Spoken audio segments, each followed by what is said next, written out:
మొట్టమొదటగా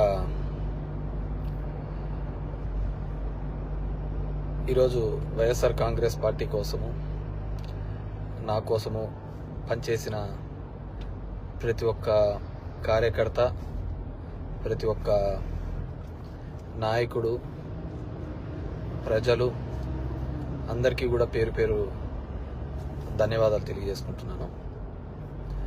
it's a big question ఏదైనా and గెలిచినటువంటి సత్యకుమార్ కూడా ధన్యవాదాలు తెలియజేసుకుంటున్నాను. కంగ్రాచులేషన్స్. ఇట్స్ బిగ్ క్వశ్చన్ నాకు, అసలు ఎక్కడ ఏమి చేశాము అని. అంటే ఓవరాల్గా కూడా రాష్ట్ర ప్రభుత్వం కావచ్చు, నేను కావచ్చు, ఎప్పుడు కూడా పేదవాళ్ళకు అండగా ఉండాలా, పేదవాళ్ళకు తోడుగా ఉండాలని జగన్మోహన్ రెడ్డి గారు ఆలోచించారు. నేను అదే విధంగా ఆలోచించినాను. ఈ 5 years అయితే అసలుకు నేను ఎక్కడన్నా విజయవాడ అలాంటి ప్రాంతాలకు పోయి రాత్రి 2 గంటలకు వచ్చినా కానీ మళ్ళీ పొద్దున్నే 7 గంటలకల్లా లేచి ఇంటింటికి వెళ్ళి తిరగడం జరిగింది. వెల్ఫేర్తో పాటు డెవలప్మెంట్ చేయడం జరిగింది. అన్నీ చేసిన. కేవలం 2 నెలల్లో వచ్చి అసలు అతను ఎవరో తెలియదు, పాడు తెలియదు. ఎక్కడైనా పోయి మామూలుగా జనరల్గా పోయి కూర్చొని నిలవన్నా కానీ ఎవరు జనాలు కనుక్కోలేరు. దీంట్లో మరి ఐ ఫీల్ రియల్లీ సాడ్, బాధ అనిపించేస్తుంది నిజంగా. ఎందుకంటే అరే ఏంది మనం ఇంత కష్టపడి,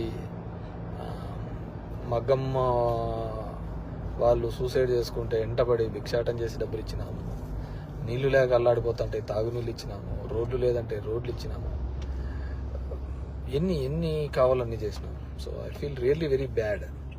సో నిజాయితీగా ఉంటే సరిపోదు, కేవలం అబద్ధాల మీదే బతుకుతేనే బాగుంటుందనే ఆలోచన ఉందేమో తెలియదు. కానీ మనం అది ఆడలేకపోయినాం. ప్రతిసారి కూడా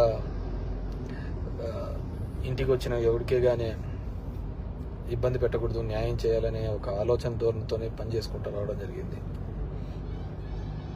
కానీ దురదృష్టం, అదే జగన్మోహన్ రెడ్డి కూడా అంతే. మొట్టమొదటిసారి ఒక నాయకుడు పేదవాళ్ళకు మేలు జరగాలి అని ఆలోచించాడు. మేబీ సంక్షేమం ఎక్కువగా చేసి ఉండొచ్చు, ఎప్పుడు లేనంత అంత మాత్రం అభివృద్ధి జరగలేదు అనేది మాత్రం అబద్ధమే కదా. మీ గ్రామాల్లో ఉన్న సచివాలయాలు కావచ్చు, హాస్పిటల్స్ కావచ్చు,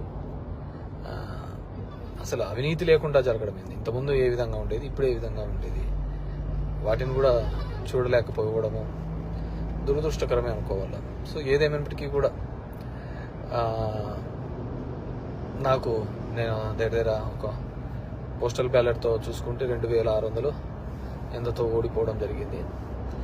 ధర్మవరం పట్టణంలోనే నేను నిరంతరము ఎప్పుడు అందుబాటులోనే ఉంటాను. అయినా కానీ తెలుసు మరి ఏమి వాళ్ళకు నచ్చిందో, కొత్తగా వచ్చింది, ఏమి నన్ను ద్వేషించినారో, ఏదైనప్పటికీ కూడా ఇది ఏ రాజకీయ పార్టీకైనా ఇది ఒక గుణపాఠం లాగానే. ఎందుకంటే ఇంతకుముందు జగన్ రెడ్డి గారు ప్రెస్ మీట్లో చెప్పినట్టు అంతమందికి ఒక మేనిఫెస్టో చెప్పి ఆ మేనిఫెస్టోలో 99% చెయ్యాలి అనే ఆలోచన. ఎందుకంటే ఇంతకుముందు చెప్పిన వాళ్ళందరూ మర్చిపోయేవాళ్ళు, పక్కన పడేసేవాళ్ళు. సో దానికి కర్నూలు చావుకు చాలా ఉన్నాయని చెప్పి అబద్ధాలు అనే దాంట్ల మీద ఈ టైటిలింగ్ యాక్ట్ అంటారు, ల్యాండ్ టైటిలింగ్ యాక్ట్ అంటారు, ఇది అంటారు. అరే కొద్దిగన్నా కామన్ సెన్స్గా ఆలోచించారు. గవర్నమెంట్ ఇచ్చిన ఇంటి పట్టాలకే రిజిస్ట్రేషన్ డాక్యుమెంట్లు ఇచ్చినాడు. గవర్నమెంట్ ఇచ్చిన ఇంటి పట్టాలకే రిజిస్ట్రేషన్ డాక్యుమెంట్ ఇచ్చినాడు. అది కూడా మాట్లాడితే ఎట్లా? గవర్నమెంట్ ల్యాండ్లకే రిజిస్ట్రేషన్ చేయించి ఒరిజినల్ పత్రాలు ఇచ్చినాడు.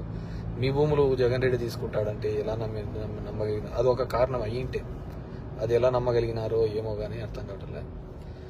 సో చూద్దాం. ఇప్పుడు చంద్రబాబు నాయుడు తన అనుభవంతో సంపద సృష్టించాడు. ఏ రోజు సంపద సృష్టించినాడో కూడా తెలియదు. ఆయన ఇంతవరకు ఎప్పుడు సంపద సృష్టించినది, ఎప్పుడు అప్పులు పెట్టిపోయినాడే తప్ప 14 సంవత్సరాలుగా ముఖ్యమంత్రిగా ఉన్నప్పుడు సంపద ఎప్పుడు సృష్టించలేదు అనమాట. సో సంపద సృష్టిస్తాడన్నాడు. ఎప్పుడు లేని విధంగా సచివాలయంలో 1,50,000 జాబ్స్ ఇప్పించడం జరిగింది. ఇవన్నీ కూడా ఇక్కడ క్యాలిక్యులేషన్లోకి రాలేదు. జనం దగ్గరికి సేవలు రావాలి. కరోనా లాంటి క్లిష్టమైన పరిస్థితిలో ఆ కుటుంబానికి తోడుగా ఉన్నాడు. మేబీ మనుషులు అంటే అలాగే ఉంటారేమో మరి తెలియదు. కానీ ఏదైనప్పటికీ కూడా నా పార్టీ కోసము నిరంతరము కష్టపడిన వైఎస్ఆర్ కాంగ్రెస్ పార్టీ కార్యకర్తలకు, నాయకులకు, నాకు ఓటు వేసి